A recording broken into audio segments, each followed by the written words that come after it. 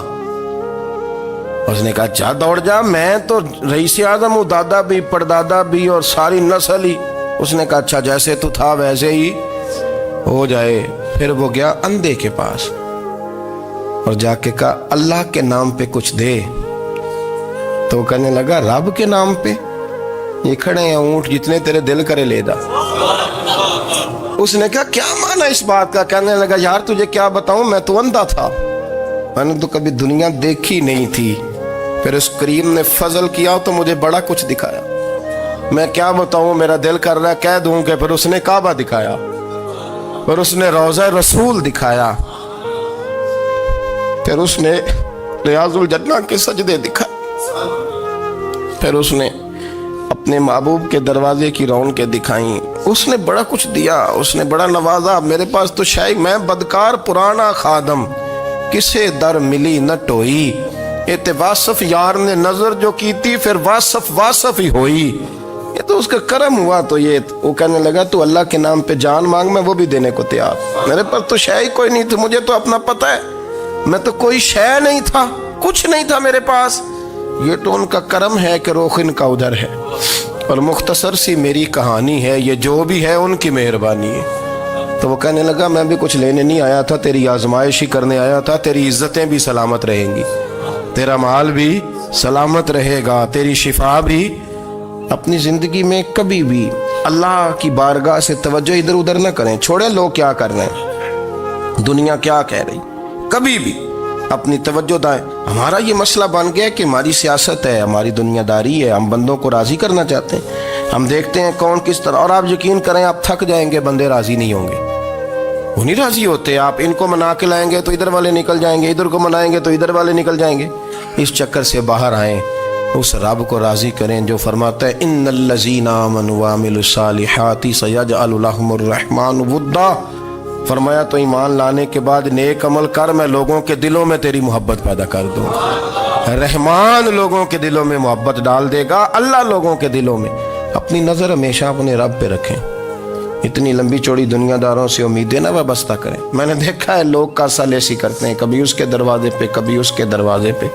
ان چکروں سے باہر آئیں اور اپنے رب کی بارگاہ کی طرف توجہ کریں، استغفار شوق سے پڑھا کریں، اور اکیلے میں نہ، اکیلے میں۔ حضرت رئیس المتکلمین مولانا نقی علی خان صاحب رحمۃ اللہ نے لکھا ہے کہ فرعون 500 سال حکومت کر گیا، یہاں تو 5 سال کی حکومت کی پیر لڑکھڑاتے ہیں، 500 سال۔ فرماتے اصل وجہ یہ تھی کہ دنیا جب سو جاتی تھی نا تو اوپر چادر لے کے تو مصلے پہ بیٹھ جاتا تھا اور ہاتھ باندھ کے کہتا تھا رب تو ہی ہے، میرا پردہ نہ کھولنا، مالک تو ہی ہے، کرم نوازی کرنا، میری پکڑ نہ کرنا۔ وہ بے ایمان ہو کے اگر 500 سال ہاتھ باندھے تو گزارا کر لیتا ہے، تو ایماندار ہے۔ پر مسئلہ یہ ہے کہ تو رات کو بکل مار کے ہاتھ نہیں نہ باندھتا، تو منت نہیں کرتا، تو استغفار نہیں کرتا۔ توبہ کریں تو بچے رہیں۔ وہ اتنی لمبی حکومت کر گیا چونکہ رات کو کہتا تھا مالک رب تو ہی ہے، لیکن مہربانی فرما، میری پکڑ نہ فرمایا تو اللہ نے تو اس کو مہلت دے دی۔